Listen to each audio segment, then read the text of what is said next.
Boa noite a todos da rede social e a paz de Cristo aos irmãos presentes. Nós estamos numa série de estudos no livro de Atos, capítulo por capítulo, versículo por versículo. E hoje estamos no capítulo 15, praticamente na metade do livro de Atos. Praticamente, né? Sim, já percorremos. E aqui nós encerramos a primeira viagem do apóstolo Paulo, capítulo 13 e 14. E nós iremos entrar agora no capítulo 15. Então, se você está nos acompanhando na sua casa, quiser abrir a sua Bíblia no capítulo 15 de Atos para acompanhar a leitura versículo por versículo, eu vou primeiro tentar contextualizar aqui, que foi o primeiro concílio da igreja, que é chamado Concílio de Jerusalém. Então vamos tentar conciliar. O capítulo 15, se for fazer um esboço do capítulo 15, do versículo 1 ao 19, é o concílio, né? Essa assembleia, essa reunião que teve para debater e discutir um assunto que dizia respeito aos judeus cristãos e aos gentios cristãos. Então esse foi o primeiro, foi a reunião, a assembleia para discutir sobre esse assunto. Do versículo 20 ao versículo 35 é a carta do concílio, né, o documento oficial da igreja que foi produzido a partir desta reunião. E do versículo 36 ao 41 é o início da segunda viagem missionária, né, e o desentendimento, a controvérsia, a discussão entre Paulo e Barnabé, os dois centroavantes do time, né? Acabou se discutindo, desentendendo, e ali surgiu duas equipes missionárias, né? Paulo foi para um lado e ele foi para o outro, mas depois voltaram a entender, né? E a gente vai estar falando sobre isso. Então o capítulo 15 ele é fundamental porque trata de questões práticas. A discussão era prática em torno da salvação e crucial para essa igreja primitiva, né? Estava diante de um dilema: se ia formar duas igrejas, uma de gentios e outra de judeu, ou se ia conservar a unidade. Então esse concílio ele foi muito importante. Ao longo da história da igreja tivemos ao todo 21 concílios, né? Que são assembleia, reunião, que são 21 concílios que foram reconhecidos pela Igreja Católica Romana, né? E além desses concílios que foram, teve os concílios locais para decidir questões mais regional, mas 21 tratou de questões doutrinárias que toda a igreja iria seguir, né?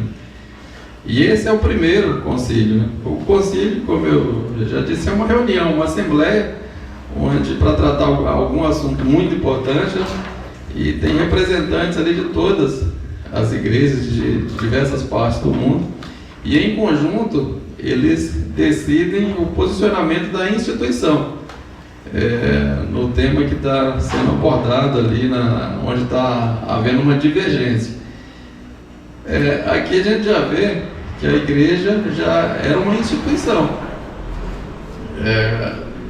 já contradiz esse grupo grande que nós temos hoje chamado de desigrejados, né?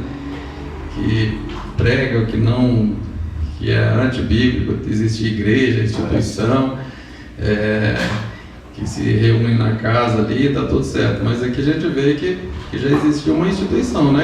E quando as pessoas se reúnem, mesmo que se reúnem na casa, aí tem 10, 20, 30, E aí vai ter que criar as doutrinas, né, as normas para a condução daquele grupo, né? Então, queira ou não queira, vai se tornar uma instituição. Obrigado. Então, o contexto aqui é o seguinte: no capítulo 13, vocês se lembram, a igreja de Antioquia, que foi a maior igreja gentílica, não judia, né, dos 2 primeiros séculos, com a destruição de Jerusalém, por volta do ano 70, ela se tornou praticamente a sede do cristianismo, né? Foi uma igreja grande.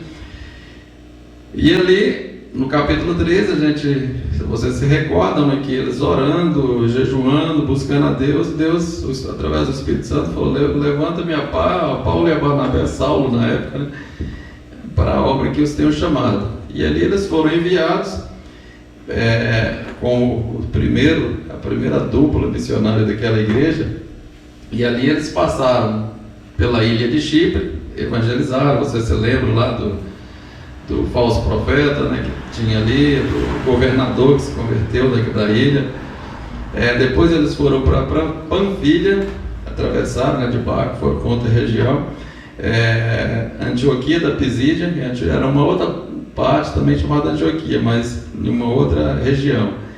E ali saiu por toda a região ali da Galácia, Icônio, Listra, Derbe, Perges, e anunciando o Evangelho, e muitas igrejas se formaram por toda aquela região, abriram muitas igrejas. E o apóstolo Paulo e o Barnabé elegeram o presbítero, organizaram ali aquelas igrejas e voltaram para Antioquia.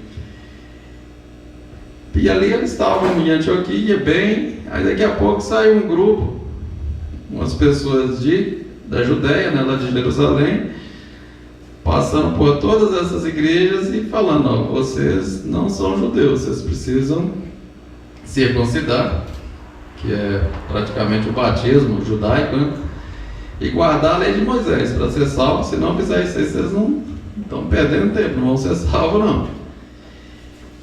E aí eles chegaram até Antioquia, e o apóstolo Paulo e Barnabé já barraram. Eles falaram: opa, aqui não, esse ensino não é bíblico. E ali teve uma grande discussão com eles, e como não chegou a um consenso, falaram: vamos levar o problema lá para Jerusalém, lá para decidir.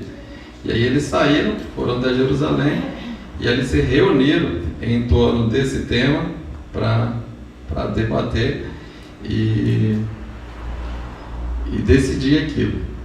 E aí a gente vai versículo por versículo aí depois a gente faz terminando o último capítulo, o último versículo, no versículo 41, a gente faz uma aplicação de tudo isso. Eu gostaria de, antes disso, tentar contextualizar, porque o livro de Atos, para a gente entender o que está acontecendo, a gente usa as cartas do apóstolo Paulo, e ali vai montando o itinerário que estava acontecendo. Paulo, quando escreveu aos Gálatas, foi antes desse concílio, que narra que esse grupo aí, alguns desses homens mestres saíram da Judéia, né, de Jerusalém, saíram nas igrejas com esse ensino, perturbando os irmãos, e como chegaram com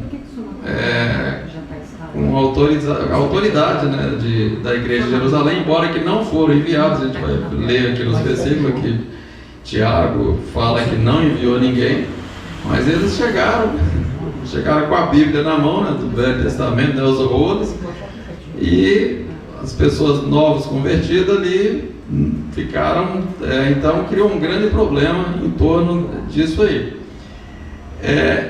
E Paulo, no capítulo 2 de Gálatas, isso aconteceu um pouco antes.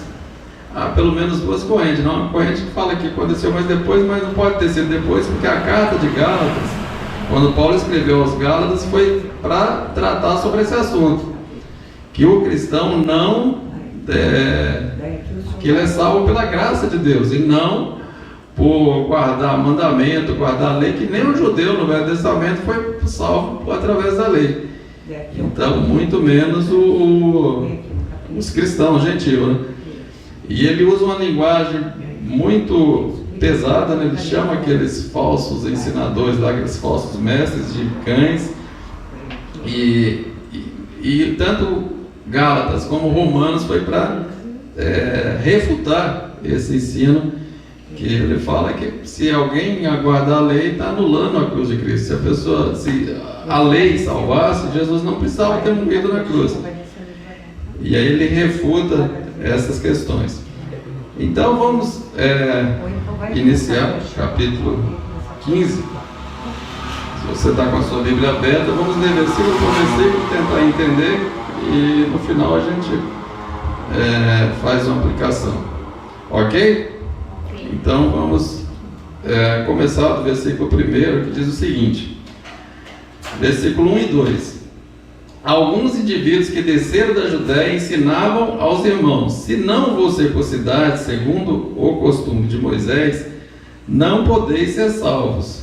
Tendo Paulo e Barnabé não pequena discussão e contenda com eles, resolveu-se que Paulo, Barnabé e alguns outros dentre eles subissem a Jerusalém, aos apóstolos e presbíteros, com respeito a essa questão.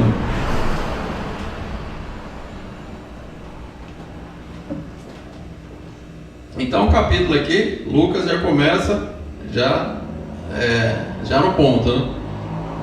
Que alguns chegaram com essa doutrina judaica para os gentios, não judeus, e houve uma grande controvérsia teológica, né, em Antioquia acerca desse tema, que precisava circuncidar. Para não, você falar assim, não circuncidar não pode ser salvo, tem que seguir a lei de Moisés.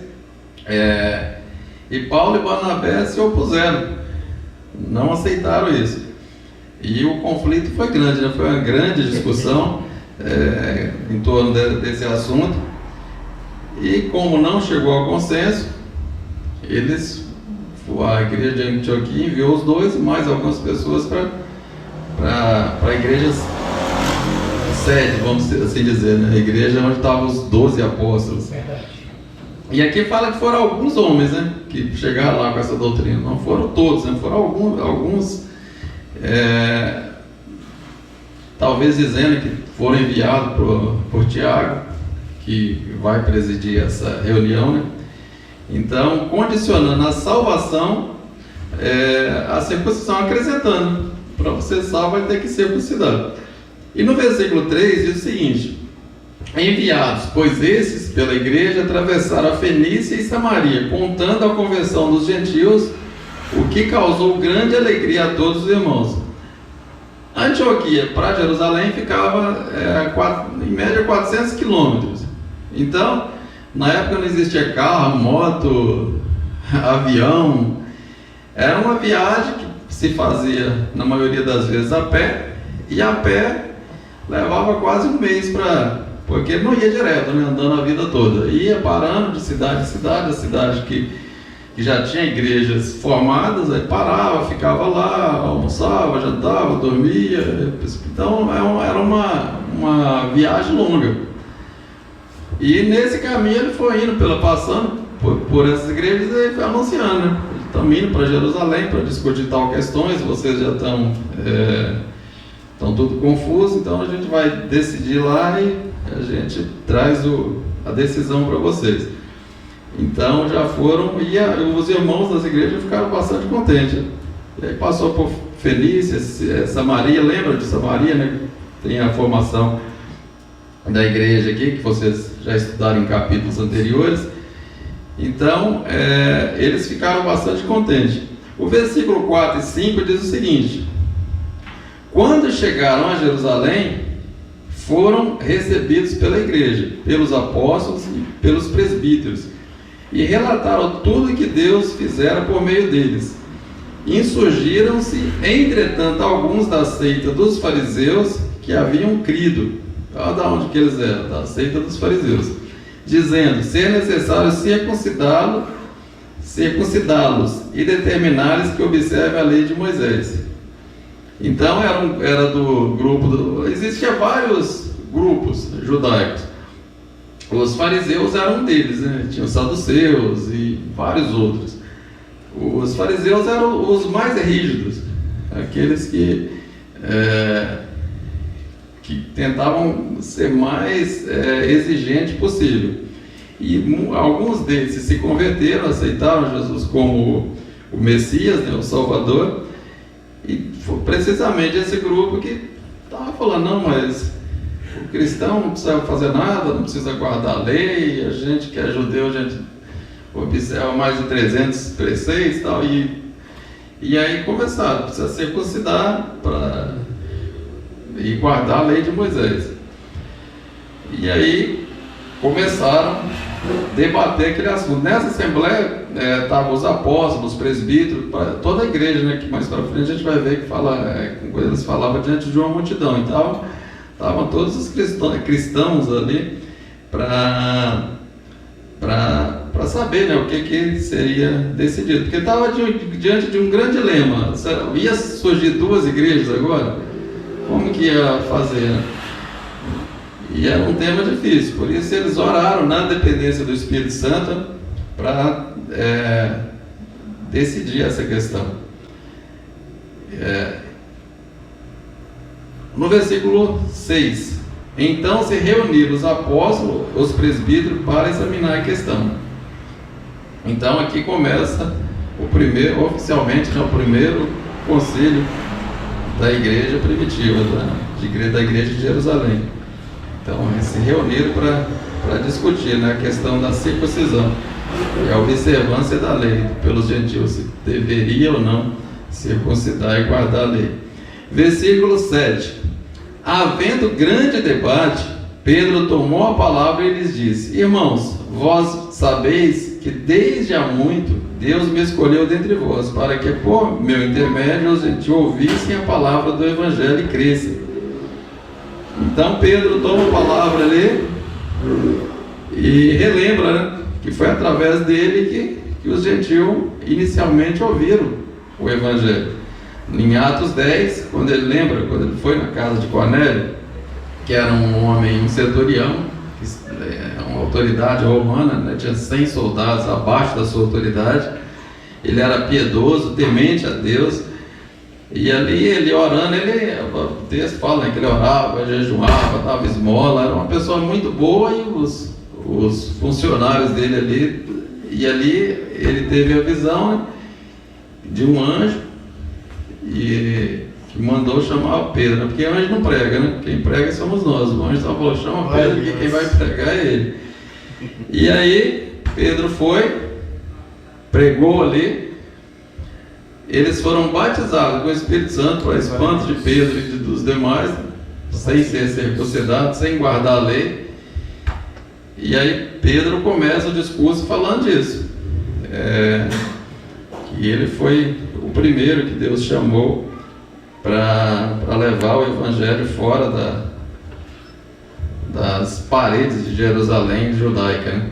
O versículo 8 e 9 diz o seguinte: ora, Deus que conhece os corações, lhes deu testemunho, concedendo o Espírito Santo, e eles, como também a nós, nos concederam. E não fez distinção alguma dentre nós e eles, purificando-lhes pela fé o coração. Então Pedro aqui ele destaca que Deus ele não faz acepção de pessoa. Da mesma forma que em Atos 2 o Espírito Santo veio sobre os judeus, batizando com o Espírito Santo, foi ali sobre os gentios, em Atos 10, batizando os gentios pelo Espírito Santo, através da fé, né? Purificando o coração deles através da fé, sem necessidade de seguir a lei. Então o Espírito Santo ele não faz acepção de pessoa, ele salva a qualquer um, e a salvação não está condicionada a guardar a lei, circuncidar e fazer algumas coisas, né, os rituais judaicos, né? Observar as obras judaicas, que a justificação é pela fé, e que E que quem faz distinção, o que ele está falando? Quem faz distinção não é o Espírito Santo em Deus, é nós que fazemos essa distinção, né? E julgamos que somos melhores do que os gentios, porque a gente é judeu, guarda a lei, e guarda entre aspas também, né? Até a página 5, né? E é circuncida, e Deus ele não faz esse tipo de distinção. E no versículo 10 e 11 diz o seguinte: agora, pois, por que tentais a Deus, pondo sobre a serviço dos discípulos um jugo que nem nossos pais puderam suportar, nem nós, mas cremos que fomos salvos pela graça do Senhor Jesus, como também aqueles que foram. Glória a Deus. Então, Pedro alerta, né? Primeiro, não tentais a Deus. Ele já lembra dos judeus lá no deserto, né? Que tentaram a Deus com a desobediência dele. Fala, você aqui está tentando a Deus. E falar para eles guardar a lei. Nem nossos pais conseguiram guardar a lei, nem nós. A gente vai colocar essa cangaia em cima do ombro dos gentios. Para que isso? Então, impor as tradições, o legalismo sobre os gentios, isso é tentar a Deus. Então já vai relembrando, né? E no versículo 12 e 13, aí depois de Pedro ter falado, aí toda a multidão se silenciou.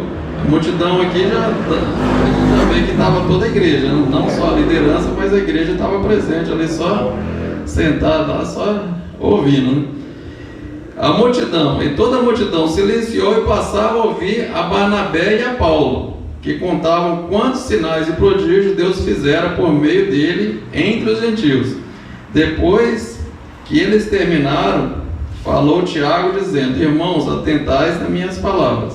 Então Paulo, ele toma a palavra, ele, Barnabé, e ali ele começa a falar da viagem dele, durou 5 anos, no capítulo 13 e 14, foram 5 anos, como os milagres que Deus fez, né? E aí ele conta da conversão lá do governador da ilha de Chipre, os milagres, né, em Icônio, onde um foi chamado de Júpiter, outro de Mercúrio, né? E como Deus estava operando através do ministério dele, salvando. Em muitas igrejas, pessoas se converteram e foram salvos. E aí, no versículo 14 ao 18, Tiago, esse Tiago aqui, ele é o irmão de Jesus, o Tiago e Judas, não Judas Iscariotes, mas o Judas que escreveu, tem um livro pequeno, antes de Apocalipse, que é de Judas, que esse daí também é meio irmão de Jesus. E aqui Tiago, pelo menos essa reunião ele estava presidindo. Então, muitos defendem que ele era o pastor oficial ali embora que as igrejas no Velho Testamento não tinham um líder, né? Era uma comissão, eram vários apóstolos, presbíteros, mas Tiago aqui, ele tem a liderança, ele que está presidindo aquela reunião. E aí no versículo 14, Tiago começa a falar. Aí ele fala: expôs Simão como Deus primeiramente visitou os gentios, a fim de constituir dentre eles um povo para o seu nome. Confere com isto as palavras dos profetas que está escrito. Aí ele já vai fundamentar, né? Já vai dar base bíblica, porque o que aconteceu com Pedro e Paulo, aí ele vai fornecer a base bíblica, né? Cumprindo essas coisas, aí ele fala, como está escrito: cumprindo essas coisas, voltarei e reedificarei o tabernáculo, como está escrito, aliás, caído da casa de Davi, e levantá-lo-ei das suas ruínas e o restaurarei, para que os demais homens busquem o Senhor, e também todos os gentios sobre os quais tem sido invocado o meu nome, diz o Senhor, que faz estas coisas conhecidas desde século. Então Tiago aqui ele cita Amós, no capítulo 9, versículo 11 ao 12, né? Essas palavras é do profeta Amós. Aí para fundamentar, da base bíblica no que está acontecendo, ele fala, não, o que Pedro aconteceu com Pedro, que ele pregou lá, e com o Paulo e essas pessoas se convertendo, já era profecia, que não existe dois povos, né? Apenas um povo de Deus. E aí ele cita Amós, que nesse texto fala de reconstruir a tenda de Davi, né? Ou seja, que Jesus, como descendente, seria restabelecido o reinado de Davi através de Jesus. É uma profecia messiânica, né? E por causa dele, por causa de Jesus, os gentios iriam buscar ao Senhor.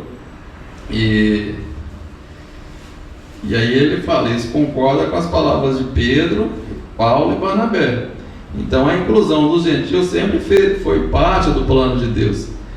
E estava fundamentado nas profecias dos profetas, né? E ele cita as escrituras para fundamentar. No versículo 19, ele diz, pelo que julgo eu, não devemos perturbar aqueles que dentre os gentios se convertem a Deus. Louvado seja Deus. Então, ele fala,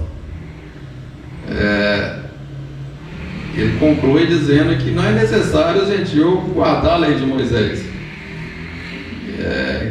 E assim evitar perturbar, né? Perturbar a lei, perturbado, né? Perturbando os gentios que se converteram, tentando colocar julgo, né?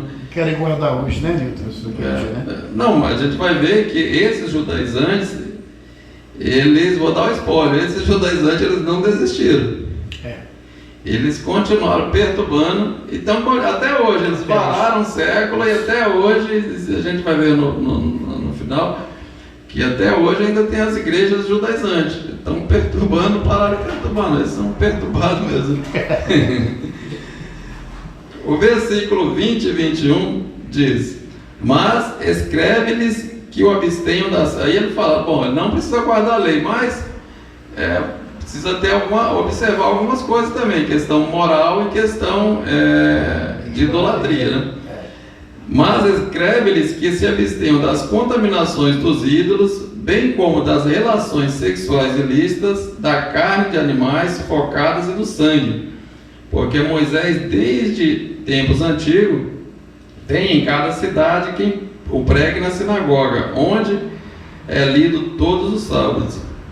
Então ele fala, bom, embora não tenha que guardar a lei completamente, os gentios eles são aconselhados a se abster de algumas práticas que são associadas tanto à idolatria como à imoralidade, para manter a unidade da igreja, né, o respeito à acessibilidade dos judeus, porque em toda igreja tinha judeu.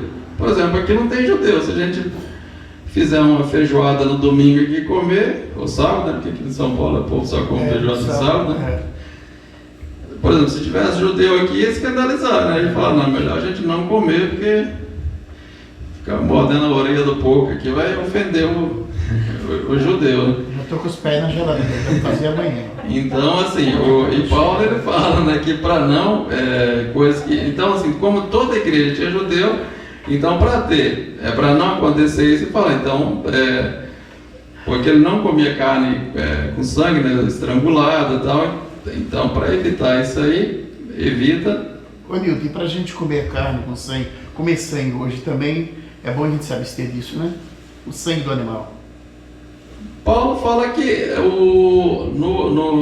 escrevendo aos Coríntios, no carne sacrificada aos ídolos, ele fala, o ídolo nada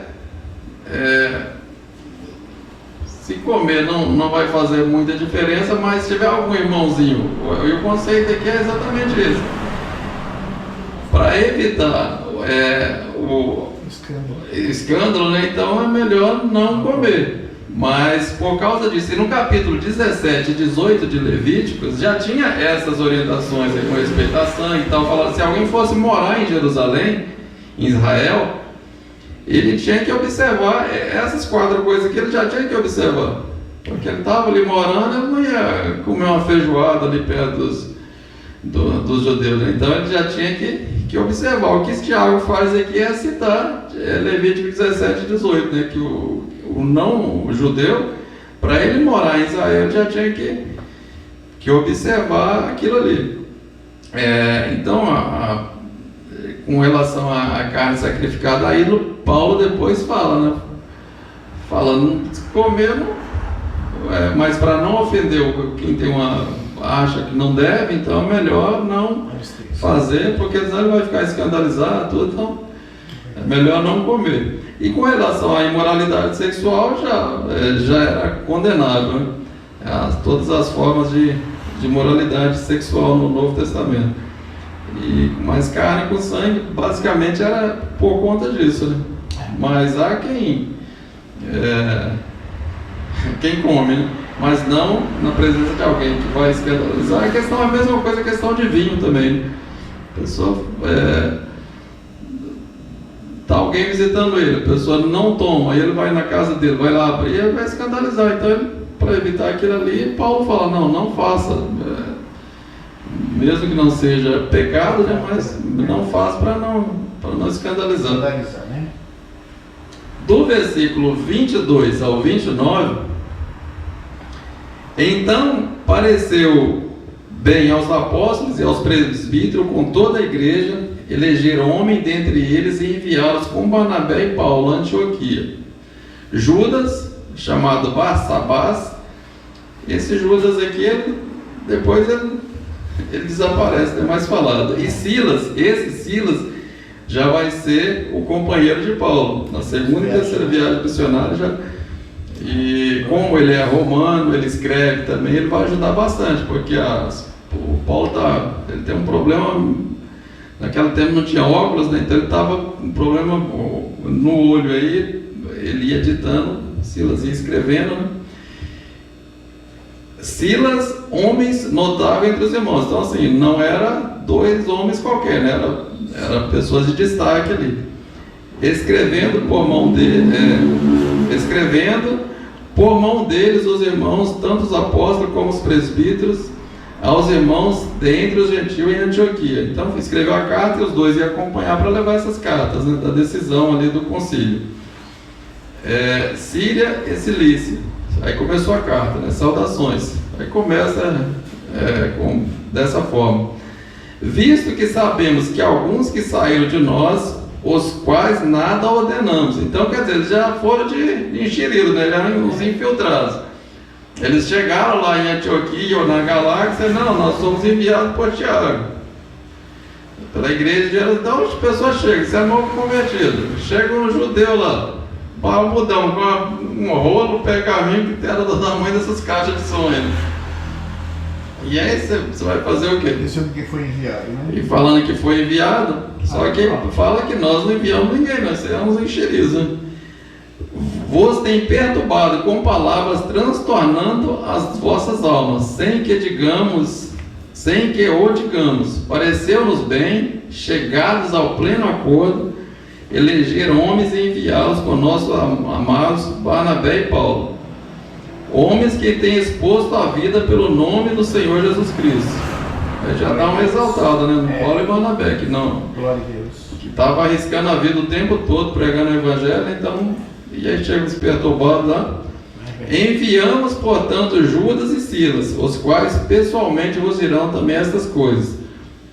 Pois pareceu bem ao Espírito Santo e a nós, aí tá vendo? O Espírito Santo sempre conduzindo tudo.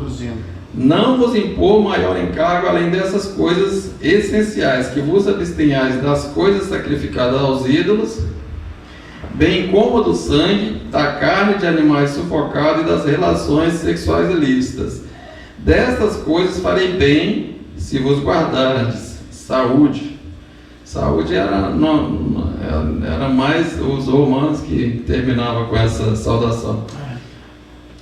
Como era uma igreja não cristã, né, então talvez ele usou essa saudação por causa disso. Então os líderes, né, escreveram essa carta, confirmando que não precisava seguir a lei de Moisés, só recomendou essas 4 práticas, né, contra o paganismo, né, e a imoralidade, e foi uma decisão unânime, né? os judaizantes ficaram sem direção ali. Todos eles decidiram aquilo. Imaginava que Tiago, né, porque assim, a tradição fala que Tiago era bem rígido, né, que ele poderia ficar do lado deles, mas não teve jeito não. E aí enviaram essa carta para a igreja de Antioquia. E os irmãos foram juntos, né, para falar e mostrar que realmente não precisava nada daquilo, de circuncidar, e levou a carta. Essa era a posição deles. Do versículo 30 ao 35, os que foram enviados desceram logo para Antioquia, e tendo reunido a comunidade, entregaram a carta. Então chegou lá, reuniu a igreja, e vamos ler a carta. Quando a leram, sobremaneira se alegraram pelo conforto recebido. Judas e Silas, que também eram profetas, consolaram os irmãos com muitos conselhos e os fortaleceram. Tendo-se demorado ali por algum tempo, os irmãos os deixaram voltar em paz aos que enviaram, mas pareceu bem a Silas permanecer ali. Mas Paulo e Barnabé ficaram em Antioquia ensinando e pregando com muitos outros a palavra do Senhor. Então chegaram ali com a carta, né? Paulo, Silas, Barnabé, Judas, né? Reuniu o povo, leram a carta, todos se alegraram do conselho, né? Porque foi uma vitória clara, né? Para Paulo, que já pregava aquilo, né? Já tinha escrevido a carta aos Gálatas. E a igreja reconhece que a circuncisão não era mais necessária, circuncidar, né? E isso trouxe alegria e alívio, né? A gente não vai ter que guardar os 300 preceitos do povo, porque ia se tornar uma seita judaica, né? Você ia ser um judeu com o judaísmo, né? A igreja ia se tornar uma seita judaica, com a diferença que acreditava no Messias, em Jesus. E ali eles relatam, né, o que aconteceu. Do versículo 36 ao 41, passado já algum tempo, né, alguns meses que eles estavam ali, Paulo e Barnabé falam: agora vamos voltar para as igrejas onde a gente passou, para ver como que eles estão, confortar eles, né? Levar essas cartas aqui, ler. E aí Barnabé fala: vamos embora, vou levar meu sobrinho João Marcos, vamos ler aqui. E aí tem uma coisa que lembram que lá atrás, na primeira viagem, no capítulo 13, eles estavam indo, foram os 3. João Marcos era jovem, filho de Maria, né, que era proprietária lá do cenáculo, tudo, mulher cristã. E aí ele desistiu no meio da primeira viagem e voltou. Não fala o motivo porque ele desistiu, se ficou com saudade da mãe, se tinha por causa de muitas dificuldades e lutas. Não fala se ficou doente. Não é Lucas, não fala o motivo porque ele voltou. Mas aqui vai ter uma grande controvérsia entre Paulo e Barnabé por conta disso, porque Barnabé queria levar João Marcos, e Paulo já não falou não. O Paulo era... O Barnabé era mais tranquilo, mas Paulo ele era 880, né? E aí no versículo 36, alguns dias depois, disse Paulo a Barnabé: voltemos para visitar os irmãos por todas as cidades onde anunciamos a palavra do Senhor, para ver como estão.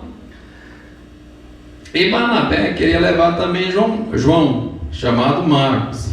Mas Paulo não achava justo levar aquele que se afastara desde a Panfilha, não os acompanhando no trabalho. Houve entre eles tal desavença que vieram separar-se. Então Barnabé, levando consigo a Marcos, navegou para Chipre. Mas Paulo, tendo escolhido a Sila, partiu encomendado pelos irmãos à graça do Senhor, e passou pela Síria e Cilícia, confirmando as igrejas. Então teve uma grande discussão entre os dois, se levava o rapaz ou não. E ali, nessa controvérsia, né, discutiram, bateram boca. Barnabé, ele tinha um coração inclusivo. Tanto que o Paulo, ele devia muito para Barnabé. Quando Paulo se converteu, aí vocês lembram lá no capítulo 9, né? Paulo que foi, levou ele até Jerusalém, apresentou para os apóstolos. E ele ficou ali. Depois ele foi lá para Barnabé. Aí depois ele voltou para Tarso. E aí quando Barnabé foi para Antioquia, foi lá em Tarso, buscou ele e falou: rapaz, igreja grande, vamos ficar ensinando lá. Então assim, Barnabé ajudou muito o apóstolo Paulo. Então ele tinha um coração assim amoroso, né? Inclusive ele de querer ajudar. Mas Paulo já era mais radical, né? Só que assim, essa discussão, esse desentendimento acabou sendo benéfico porque se formou duas equipes missionárias, né? Verdade. E em meio a esse desentendimento, Deus operou através das duas equipes, né? O evangelho ele continuou sendo pregado, né? E Silas, ele foi escolhido, né, para seguir com Paulo. Ele era um cidadão romano, o texto fala que ele era profeta também. Sim. E ele escrevia, ele era adulto, então ele ajudou bastante, foi o copista de Paulo, né? Então ele contribuiu bastante. E depois que eles iniciam a viagem, Paulo lá em Listra vai escolher um jovem que vai substituir o João Marcos também, né? Ele vai escolher ali um menino chamado Timóteo e vai levá-lo junto como ajudante, né? E esse menino ele vai se tornar um grande pastor, vai dirigir várias igrejas ali daquela região. E Paulo depois escreve algumas cartas, ele ajuda também a escrever. E Paulo escreve para ele 2 cartas, né? Cartas pastorais ao não mais jovem, né? O homem Timóteo, que se tornou um homem de Deus. E essa discussão depois, no final, na terceira viagem missionária, o João Marcos também vai lá visitar, e aí eles voltam às pazes, né? E no final do ministério de Paulo, quando ele já está no corredor lá para ser executado, ele fala: traga-me os pergaminhos, meus livros, minha capa, que eu estou com frio aqui, e fala para o João Marcos vir aqui, que ele é muito útil para o ministério. Então, depois eles entraram, né, em consenso, né? Mas cada um acabou indo para um lado, né? Então o capítulo 15, ele tem várias lições a nos ensinando. A primeira lição que nós aprendemos de pronto aqui é que a salvação é pela graça e não pelas obras, né? Nós somos salvos pela graça. O concílio aqui, a assembleia, a discussão é se nós somos salvos por obras, por praticar a lei, produzir alguma coisa para nos salvar. E aqui deixa claro, através de Pedro, de Paulo, de Tiago, de Barnabé e dos profetas do Velho Testamento, que nós somos salvos por fé, por meio da graça. Então, este é um grande alívio, né, para a gente, que não tem que, porque assim, a salvação, e Paulo, nas cartas que ele escreveu, ele fala muito isso, né? Somos salvos pela graça, mediante a fé. Isso não vem de vós, é dom de Deus, não de obras, para que ninguém se vanglorie. Então, somos salvos pela graça de Deus, e não por produzir, porque se a gente pudesse produzir alguma coisa para se salvar, Jesus não precisava morrer na cruz do Calvário. Se o homem ele mesmo vai se salvar. E aqui deixa claro que não é por guardar rituais, tradições que a pessoa é salva, que nem um judeu foi salvo no Velho Testamento por guardar a lei, quanto mais o não judeu, né? Então é bom a gente entender a salvação, ler o Novo Testamento para conhecer Porque senão a igreja aqui iam colocar um jugo sobre eles. Então, assim, hoje, eles não tinham o Novo Testamento ainda. E a Bíblia não era assim, né? Cada livro ali era daqui lá na porta, né? Então, hoje em dia a gente já tem. Então, assim, a gente conheceu a salvação. Não é por mérito, né? E algumas palavras da salvação, por exemplo, a palavra expiação, que é uma palavra do Velho Testamento que significa cobrir, que eram feitos nos rituais do Velho Testamento, que quando Adão e Eva ali pecaram, eles estavam nus, e aí o Criador, eles colocaram roupa de pelo, né, para se cobrir, e ali já teve o primeiro sacrifício, né? Um animal morreu para produzir a roupa para eles, né? E todo o sacrifício do Antigo Testamento já apontava para Jesus, para o Messias, né, que morreria pelo pecado, né? Aí tinha os rituais, né, matando os cordeiros, tudo isso desaguava em Jesus. Então, mostrando que a salvação era alguém que ia morrer por aquilo. Então, a fé naquilo que iria acontecer. E que tudo desaguaria em Jesus, no Messias, né? E no Novo Testamento, no Velho Testamento, essa palavra expiação, essa mesma palavra no Novo Testamento, ela é propiciação, que é tornar favorável, que era a tampa da arca da aliança, né? Que era uma tampa de ouro, que quando fazia o sacrifício jogava o sangue ali, também apontando para o Messias. E aí a gente vê outras palavras no Novo Testamento. A palavra redenção, que é um vocábulo que quer dizer tornar livre mediante pagamento. Então a gente vai ver essa palavra com frequência no Novo Testamento. Que Jesus, que pelo sangue, nós fomos redimidos pelo sangue do Cordeiro Imaculado, né? E esse vocábulo, ele aponta também para a redenção, porque essa palavra ela tem 3 variações no Novo Testamento. Uma que é comprar no mercado escravo, né, que é agoraço, exagoraço, que é retirar do mercado escravo, e luto, que é mostrando o preço pelo qual foi pago. Então, mostrando que nós, judeus e gentios, fomos vendidos pelo pecado, né, e através de Cristo, desse Cordeiro, a gente é liberto desse mercado de escravo. E Pedro fala, né, que não foi mediante pagamento em dinheiro, em espécie, mas o próprio sangue de Cristo, né? Outra palavra para a gente entender um pouco a graça de Deus que a gente vê nesse capítulo 15 é a justificação. Que justificação, a gente também vai ver essa palavra com frequência no Novo Testamento.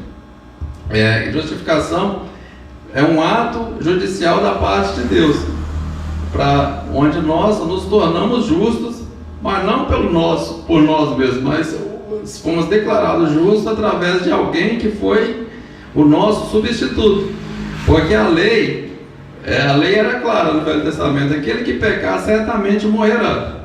Então a espada da morte estava sobre todos nós. Mas aí veio um substituto, né? Alguém que morreu por nós. E aí a gente vai ver com frequência isso no Novo Testamento. Gálatas 3,13, por exemplo, fala: Cristo nos resgatou da maldição da lei, fazendo-se Ele próprio maldição em nosso lugar. Porque está escrito: maldito todo aquele que for pendurado em madeira. 2 Coríntios 5:21. Aquele que não conheceu o pecado, Ele fez pecado por nós, para que nós fôssemos feitos justiça de Deus. E Romanos, no capítulo 5, fala também, do versículo 8 a 11, de Jesus como nosso substituto. Outra palavra para a gente entender o conceito de graça, também no capítulo 15 aqui, é regeneração. Regeneração nada mais é que nascer de novo, ter vida. Então, isso mostra que o homem, ele morreu lá no Éden, né? Porque quando o casal pecou, o que Deus tinha falado para ele? no dia que comer desse fruto, certamente morrerá. Eles comeram, mas não caíram no chão morto. A morte ali foi uma morte espiritual. Eles perderam a comunhão com Deus, não tinha mais acesso a Deus. E aí, regeneração é tornar vida, tornar a ter vida. Por isso que Jesus disse para Nicodemos: aquele que não nascer de novo não pode entrar no reino do céu. Então, Tito 3,5, Paulo fala isso, né, que também foi um dos pastores formado por Paulo, né? Escrevendo para ele, fala o seguinte: não por obras de justiça praticada por nós, mas segundo a sua misericórdia, ele nos salvou mediante o lavar regenerador, que fala de novo nascimento, e renovador do Espírito Santo. Então, essa nova natureza que nós temos, porque assim, ninguém conseguiu obedecer à lei, e pela força humana ninguém consegue, porque o homem, ele tem essa natureza que Paulo ele usa o termo carne, né? Que é a natureza adâmica, que sempre pende para o pecado. E essa regeneração que nós recebemos, esse novo nascimento, recebemos o Espírito Santo. Então, nos dado uma nova natureza. Mas essa nova natureza, ela não é uma substituição da natureza adâmica, a natureza antiga. É um acréscimo, a gente continua com essas duas, né? Por isso que Paulo, escrevendo ao Gálatas e outros, ele fala dessa luta entre essas duas naturezas. Por isso que a gente tem que orar, jejuar, buscar a Deus para alimentar essa natureza nova, né? Então, outro termo que fala da graça de Deus nesse capítulo aqui, para a gente entender a graça de Deus, outra palavra é reconciliação. A palavra reconciliação, ela aparece muito nas cartas de Paulo também. E essa palavra, ela quer dizer reconciliar, estabelecer a paz, harmonizar as relações que foram interrompidas, né? Então, assim, nós temos o ofendido, que foi Deus, o ofensor, que é o homem através do pecado, e o mediador, que é Jesus, que reconcilia. Ele reconciliou na cruz do Calvário, né? Paulo escrevendo aos Romanos, no capítulo 5, versículo 10, ele fala o seguinte: porque se nós, quando inimigos, fomos reconciliados com Deus mediante a morte do seu Filho, muito mais, estando já reconciliados, seremos salvos pela sua vida. Então, voltamos a ter comunhão com Deus, né? Outra palavra que a gente entender também esse capítulo da graça de Deus, que nós somos salvos pela graça, é a adoção. Que nós fomos feitos filhos de Deus, né? A carta de João, no capítulo 1, fala que a todos quanto receberam foram feitos filhos de Deus. Aí você pode perguntar: mas a gente já não era filho de Deus? A gente era criatura, né? Marcos 16, né, quando fala aí, tipo, todo mundo pregar o evangelho, é toda criatura. Aí quando a gente aceita, somos... João 1,12, né, fala: todos quanto receberam foram feitos filhos de Deus. Então, nós passamos a fazer parte da família de Deus através de Jesus por adoção, né? Jesus, ele é o unigênito, o Filho único de Deus. E nós fomos adotados através dele, pela morte dele, para fazer parte dessa família, né? Outra palavra para a gente entender o conceito da graça é santificação. Santificação separado, né? A palavra santo, ela quer dizer separado. Não é uma pessoa que não pega, que é impecável, aquele camarada é santo, não, ele é separado. Não é um conceito católico, né? De sentido de que a pessoa não pega. E a santificação é um conceito também que a gente vê muito nas cartas de Paulo. A santificação, ela é progressiva. Ela começa na conversão e vai até a glorificação ou a morte da pessoa. Então, e o objetivo da santificação é tornar parecido com Cristo. É claro que nessa vida a gente jamais vai ser uma cópia exata de Cristo, né? Por várias limitações que a gente tem. Mas o objetivo final a gente só vai ter depois que ter um corpo glorificado, né? E essa santificação, ela começa com conversão, né? Quando a pessoa se converte, aceita a Cristo como Salvador e termina no arrebatamento ou na morte da pessoa. Bom, tem mais 10 minutos. O texto aqui, demais lições a gente pode aprender nesse capítulo 15 aqui de Atos.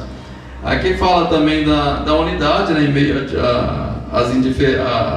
às diferenças, né, porque ali toda essa discussão, talvez até esses judaizantes, eles estavam perturbando o povo todo, mas na intenção deles, eles estavam pensando que estavam fazendo uma coisa boa. Não, tá muito fácil esse negócio de ir pro céu, de ser salvo, né? A gente tem que guardar a lei, é um peso danado, e esses gentios se convertem e fica por isso mesmo. Então, talvez eles fosse por intimamente eles estavam pensando que tinha que fazer aquilo mesmo. Eles não tinham entendido o conceito da salvação, igual Paulo aqui nas cartas explica bem. Então, assim, e essa discussão foi para a unidade da igreja. Então, assim, em meio a existem muitas controvérsias, né? Tentar chegar a um consenso através do Espírito Santo, respeitar a sensibilidade, né, do Espírito Santo, que estava comandando tudo aqui, direcionando tudo. Então, porque as discussões, a gente não vai ter consenso em tudo. Então vai haver essas diferenças, né, na igreja, mas aqui estava relacionado para a salvação, né? Então, assim, não era uma discussão tola, né? Para ser salvo é isso. Ele falou, não, aí o homem já está produzindo a sua própria salvação, e isso não pode. Então, esses judaizantes, eles continuaram essas viagens missionárias do apóstolo Paulo. Esses camaradas, eles faziam a mesma viagem do apóstolo Paulo. Eles saíam pelas cidades, viajavam 400, 500, 600, 1000 quilômetros para ir nas igrejas, para perturbar. E eles continuaram toda a vida do apóstolo Paulo perturbando, continuaram no século II aí, e chega até aqui. Porque ainda hoje existem as igrejas judaizantes que acreditam nessas coisas aqui. Você não vê muitas igrejas, tem a bandeira de Israel, eles colocam a bandeira de Israel, tem aquele shofar, né, que eles tocam. Kippah, coloca na cabeça, deixa a barba quase batendo no pé. Talite. Mas assim, tem o turismo também, né? Questão de vamos viajar para Israel, que é a Terra Santa, esse turismo religioso, né? Vai comprar os objetos sagrados lá, a oliveira, a folha, o óleo, a arca, né? Então, assim, tudo isso a igreja judaizante, a pessoa não entendeu o Novo Testamento. Se você lê o livro de Gálatas e Romanos, Paulo usa uma linguagem pesada refutando tudo isso aí. Mas eles continuam, os fariseus, os judaizantes modernos, continuam perturbando, e isso aí está inutilizando a morte de Cristo, porque está produzindo salvação. Então rejudaização, né? Tentando voltar o judaísmo. Tem um lado comercial, né, desse turismo e de venda desses amuletos, e a questão teológica, né? A Terra Santa, não sei o que. Hoje não existe judeu nem grego, o povo de Deus é um só. Não é igual ao Velho Testamento, que tinha um povo físico que ficava ali naquele. Hoje em dia a nossa pátria está no céu. A gente não tem nada aqui. Então, e tudo que é acrescentado para a salvação é legalismo. Por exemplo, batismo, que era o batismo judaico nessa circuncisão. Fala, não, para a pessoa ser salva, ele tem que se batizar. Não, o batismo é uma consequência, ele vai mostrar para lá fora a decisão que ele teve, que aconteceu dentro dele, mas ele não precisa se batizar para salvar. Então qualquer coisa, tem que colocar um gravata e um terno aqui. Qualquer coisa que você coloca para ser salvo, você está sendo legalista, está acrescentando. E isso foi refutado nesse concílio. Bom, então, basicamente é isso, né? Ok? Amém. Perguntas muitas, dúvidas todas? Pastor Claudemir?